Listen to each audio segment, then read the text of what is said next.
Hello students, कैसे हैं आप सब। आई होप आप सब अच्छे होंगे। आईसीटी वर्चुअल क्लासरूम में आप सबका स्वागत है। मैं विकास। बच्चों, क्लास 10th का मैथ्स हम कर रहे हैं और यहाँ पे क्वेश्चन पेपर्स डिस्कस कर रहे हैं हम। तो चलिए, ये है आपका क्वेश्चन पेपर।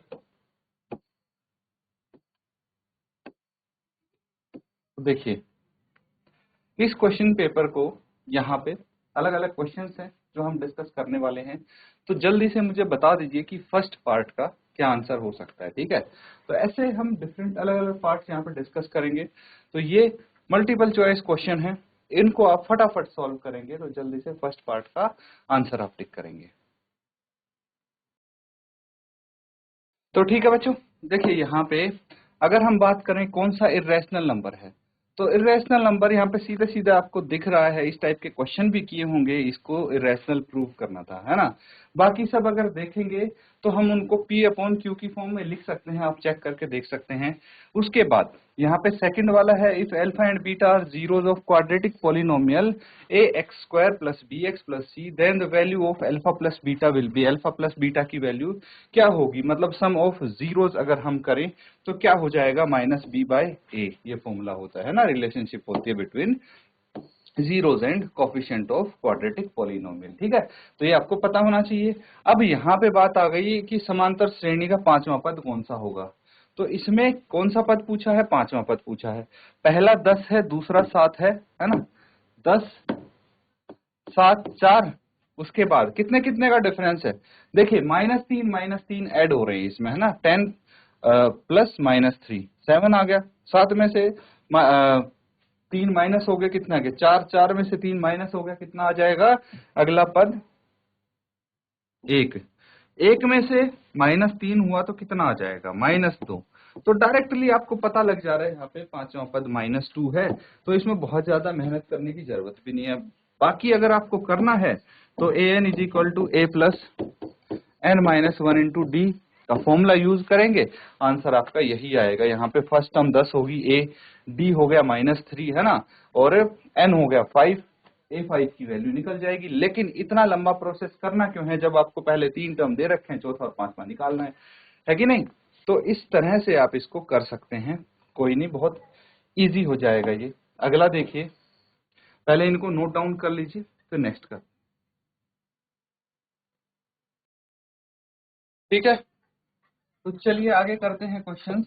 देखिए, अब बात आती है कि अगर साइन थीटा और कोस थीटा बराबर हैं तो थीटा की वैल्यू क्या होगी। तो देखिए, अगर आपको टेबल पता हो अच्छे से तो ये बता सकते हैं कि साइन 45 बराबर है कोस 45 होता है ना, और ये दोनों बराबर होते हैं 1/2 के। ठीक है, 1/√2, है ना, 1/√2 के होते हैं ये। तो थीटा की वैल्यू पूछी है, ये 45 आ जाएगा। अब अगर आपसे पूछा जाए coordinate of the point on the x axis, x axis पे कौन से कोऑर्डिनेट होंगे, एक्स 0। क्यों, क्योंकि एक्स एक्सिस पे वाई हमेशा 0 होता है, इसीलिए यहाँ से सीधा सीधा आपको आंसर मिल जाएंगे। अब पूछा है कि if the roots of quadratic equation x square minus 6x plus k is equal to 0, then the value of k क्या होगा। मतलब अगर ये इस क्वाड्रेटिक इक्वेशन के रूट्स इक्वल हैं तो k की वैल्यू बताइए। देखिए, अगर इसके रूट्स इक्वल हैं तो मतलब डिस्क्रिमिनेंट डी हमारा 0 के बराबर होगा, यानी b square minus 4ac is equal to 0 होगा। यहां से हम निकाल सकते हैं किसके, के की वैल्यू। तो देखिए, हमें पता होना चाहिए कि इनकी वैल्यू क्या है। ए, इसको कंपेयर करेंगे जनरल इक्वेशन से, ए की वैल्यू 1 आ जाएगी, बी की वैल्यू -6 एंड सी की वैल्यू के है। यही वैल्यूज यहाँ पे पुट कर देंगे। बी की वैल्यू कितनी है, -6 का स्क्वायर -4 इंटू ए है 1 और सी है के इज इक्वल टू 0। ठीक है, यही होगा। तो -6 का स्क्वायर कितना हो गया, 36, यहाँ लिख देंगे 36 इज इक्वल टू, इसको दूसरी तरफ लेके जाइए, कितना आ जाएगा 4k। K is equal to 36 divided by 4 यानी 9। तो वैल्यू आ गई 9, ये इसका ऑप्शन हो गया है ना, नोट कर लेंगे इसको।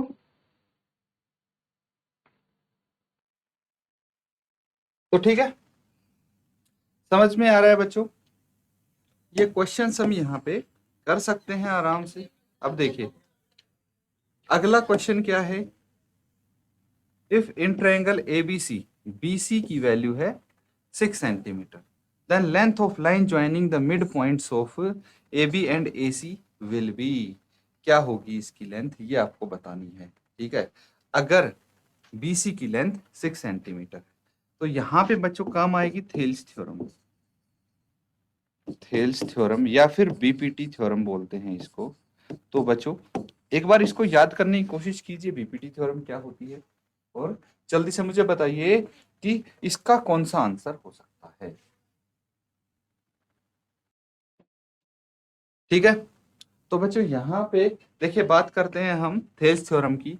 तो ये कहती है कि अगर किसी ट्रायंगल में, ठीक है, किसी ट्रायंगल एबीसी में एक लाइन है जो AB और AC को इन्हीं दो पॉइंट पे कट करती है, मान लीजिए कोई भी दो पॉइंट हो गए EF पे, तो लेंथ ऑफ EF क्या होगी। ठीक है, तो या तो ऐसे कर लो BC का half is equal to EF। ठीक है, तो यहां पे आपको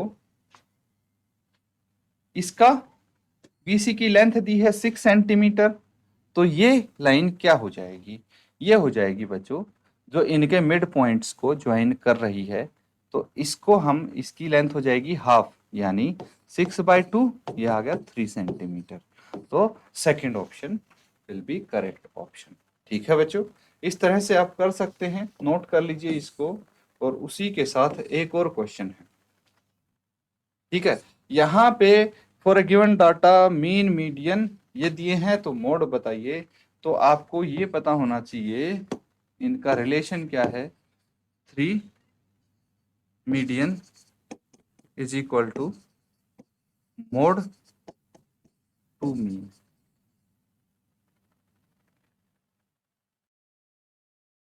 तो ठीक है, इससे आपका आंसर आ चुका होगा, है ना। क्या करना है, बस वैल्यूज ही तो पुट करनी है यहाँ पे, आप इजीली आंसर निकाल सकते हैं। मीडियन कितनी दी है, देखिए मीन दिया है आपको 12 और मीडियन दी है 15, तो मीन और मीडियन दी है, तो 3 इंटू मीडियन है 15 इज इक्वल टू मोड आपको निकालना है +2 इंटू मीन कितना है, मीन है 12, बस मोड की वैल्यू निकाल देंगे। ये इधर आ जाएगा, कितना आ जाएगा, 15 इंटू 3 45 और 12 इंटू 2 24, यहाँ पे आ जाएगा इज इक्वल टू मोड। तो मोड की वैल्यू कितने आ गई, 45 - 24 21। फर्स्ट पार्ट इसका करेक्ट ऑप्शन होगा।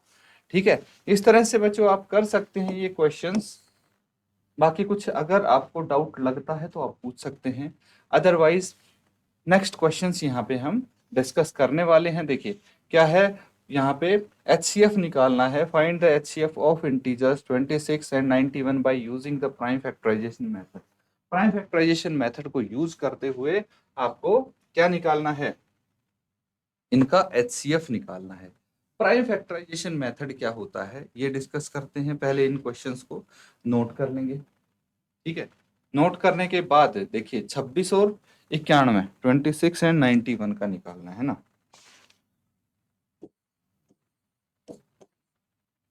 तो 26 एंड 91 है, तो प्राइम फैक्टर्स निकाल लीजिए। 26 के एंड 91 के कितने कितने आते हैं, इसको 2 से डिवाइड करेंगे 13 आ जाएगा। ठीक है, यहीं छोड़ देंगे तो भी कोई दिक्कत नहीं है, इसको 7 से डिवाइड करेंगे, 7 1 जा 7। ठीक है, कितने बच गए, 2 7 या 21। तो यहाँ पे मुझे पता लग गया 26 इज इक्वल टू 2 इंटू 13 है और 91 इज इक्वल टू 7 इंटू 13 है। तो हाईएस्ट कॉमन फैक्टर क्या होगा, जो इन दोनों के प्राइम फैक्टर्स कॉमन है। तो कॉमन तो सिर्फ 13 है ना। तो यहाँ पे हम क्या लिख सकते हैं, HCF ऑफ 26 एंड 91 इज 13। बस ये आपका आंसर हो जाएगा। इसको बच्चों नोट कर सकते हैं, और अगर कुछ डाउट है आप पूछ सकते हैं सवाल, अदरवाइज इसको नोट कीजिए। तो बच्चों नोट कर लिया सबने? आगे क्वेश्चंस करेंगे हम। तो नेक्स्ट क्वेश्चन अर्थमेटिक प्रोग्रेशन से है। क्वेश्चन क्या है, समांतर श्रेणी 21, 18, 15 का कौन सा पद शून्य है, जीरो कौन सा पद है ये बताना है। तो बच्चों यहाँ पे एक एपी गिवन है और इसका कौन सा पद शून्य है ये आपको बताना है। तो फर्स्ट टर्म दी हुई है 21, कॉमन डिफरेंस डी दिया है 18 माइनस 21, है ना। 18 माइनस 21 कितना आ जाएगा, 18 माइनस 21 ये आ गया -3। कॉमन डिफरेंस भी आ गया, और आपको ए एन भी पता है, ए एन की वैल्यू भी पता है जो कि है 0। लेकिन फॉर्मूला क्या होता है ए एन का, फॉर्मूला होता है, हालांकि इसको हमें अगली लाइन में लिखना चाहिए, a n is equal to a plus n minus 1 into d. यहाँ पे एन की वैल्यू आपको चाहिए, है ना। तो ये 0 हो जाएगा, ए कितना है 21 plus n minus 1 into d है -3। इसको सॉल्व कर लेंगे, बस 21 को इधर लेके आ जाएंगे तो -21 हो जाएगा, is equal to -3n plus 3।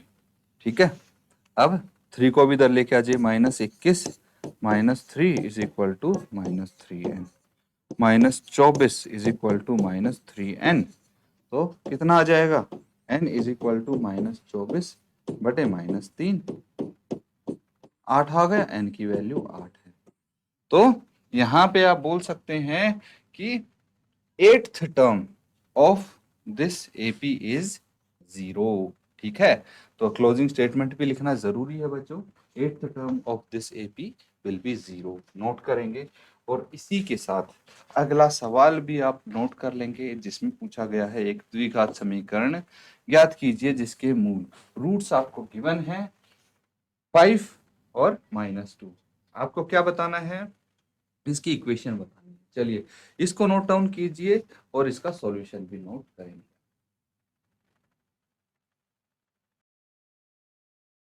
तो ठीक है बच्चों, ये देखिए क्वेश्चन आपने नोट कर दिया, रूट्स आपको पता है 5 एंड -2। ठीक है, तो रूट्स रूट्स आर,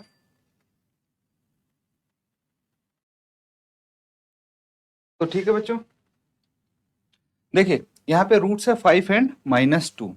ठीक है, तो रूट्स हो गए 5 एंड -2, दैट मीन्स अल्फा 5 है एंड बीटा को हम मान लेते हैं -2। ठीक है, और हमारी जनरल क्वाड्रेटिक इक्वेशन क्या होगी, तो अगर हम बात करें इनकी रूट्स की, तो x square minus alpha plus beta x plus alpha into beta, ये हमारी क्वाड्रेटिक इक्वेशन हो जाएगी। ठीक है, तो अगर हम बात करेंगे इसके क्वाड्रेटिक इक्वेशन फाइंड आउट करनी है हमें इन रूट्स की हेल्प से, तो इस प्रकार से कर सकते हैं। जनरल फॉर्म क्या है, जनरल फॉर्म तो a x square plus b x plus c है। ठीक है, रूट्स का यूज करके हम ये इक्वेशन इस तरह से निकाल सकते हैं। तो एक्स स्क्वायर हो गया -5 minus 2x plus 5 into -2 is equal to 0 है। एक्स स्क्वायर माइनस कितना आ जाएगा, ये 5 माइनस 2 3, 3x और -5 इंटू 2 10 इज इक्वल टू 0। ये आपकी इक्वेशन आ जाएगी।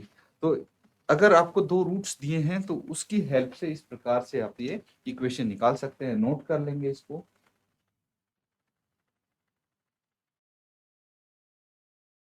तो ठीक है, नोट कर लिया है बच्चों सबने। चलिए अब हम नेक्स्ट क्वेश्चन देखेंगे। इसमें नेक्स्ट क्वेश्चन ट्रिग्नोमेट्री से है। क्या बोला गया है, आपको बताना है sine 60 cos 30 plus cos 60 sine 30 की वैल्यू। ठीक है, साइन 60 cos 30 cos 60 साइन 30, तो वैल्यू बतानी है आपको sine 60 cos 30 plus cos 60 sine 30 इसकी वैल्यू फाइंड आउट करनी है। तो उसके लिए सबसे इंपॉर्टेंट चीज है, हमें पता होना चाहिए साइन 60 और कॉस 30 की वैल्यू। साइन 60 और कॉस 60 की वैल्यू पता होनी चाहिए, है ना। तो देखिए साइन 0 की वैल्यू क्या होगी, साइन 0 की वैल्यू 0 होगी। साइन 30 की वैल्यू क्या होगी, 1/2। साइन 45 की वैल्यू क्या होती है, 1/√2। साइन 60 की वैल्यू क्या होती है, √3/2। ठीक है, तो साइन 60 की वैल्यू √3/2 होगी, और जो वैल्यू साइन 60 की होगी वही कॉस 30 की वैल्यू होगी। ठीक है, तो ये भी √3/2 आ जाएगी। प्लस कॉस 60 की वैल्यू देखते हैं, अब जो साइन 30 की वैल्यू होगी वो कॉस 60 की वैल्यू होगी, यानी 1/2 इंटू 1/2। समझ में आ रहा है।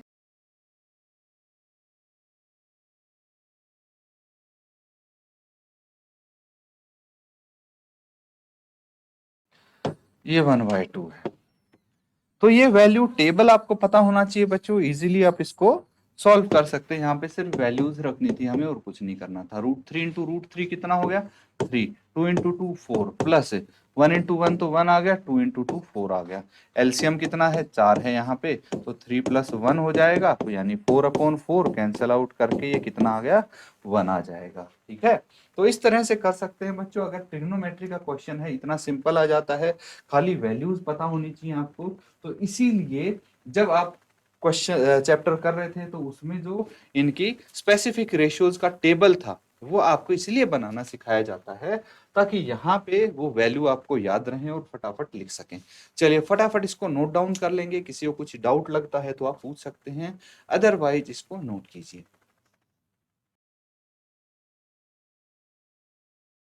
ठीक है बच्चों, नोट कर लिया है। चलिए, तो इस तरह से ये क्वेश्चंस आप यहाँ पे कर सकते हैं। अब देखिए अगला सवाल है आपके लिए, यहाँ पे पॉइंट्स दिए हैं। ठीक है, 5 - 6 -1 4, इनको जोड़ने वाले रेखाखंड को y एक्सिस के रेशियो 1 के अनुपात में डिवाइड करता है, विभाजित करता है। तो k का मान ज्ञात कीजिए। यहाँ पे देखिए कुछ ऐसा बोल रहे हैं कि ये लाइन सेगमेंट है ना, ठीक है, रेखाखंड है, तो रेखाखंड ही बना देते हैं इसको, कोई बात नहीं। ये रेखाखंड है जो इन बिंदुओं को जोड़ता है, 5 - 6 -1 एंड -4। ठीक है, और जोड़ने वाले रेखाखंड को y एक्सिस, ठीक है, इन बिंदुओं को जोड़ने वाले रेखाखंड ये हो गया, इसको एक y एक्सिस है, ये है y एक्सिस। ठीक है, ये y एक्सिस है, ये k रेशियो 1 में डिवाइड कर देता है इस रेखाखंड को। तो ये जो k है इसकी वैल्यू आपको बतानी है। बस एक चीज मैं आपको बता दूं, यहाँ पे जो ये पॉइंट P है ना, इसके कोऑर्डिनेट्स क्या होंगे। तो देखिए जब हम बात करते हैं y एक्सिस पे, ठीक है, अगर y एक्सिस पे कोई चीज है तो x 0 हो जाएगा, है ना, ये कोऑर्डिनेट होंगे। तो अगर हम सेक्शन फॉर्मूला यूज करके x = 0 रखेंगे तो आपके पास यहाँ पे k की वैल्यू आ जाएगी। ठीक है, इस तरह से हम सॉल्व कर सकते हैं। तो सेक्शन फॉर्मूला देखिए आपको पता होना चाहिए, सेक्शन फॉर्मूला। ठीक है, तो ये वाला क्वेश्चन आप होमवर्क में कंप्लीट करेंगे। क्वेश्चन नंबर 6 नोट कर लीजिए, मैंने आपको बता दिया कैसे सॉल्व करना है, इसको होमवर्क में आप जरूर करें।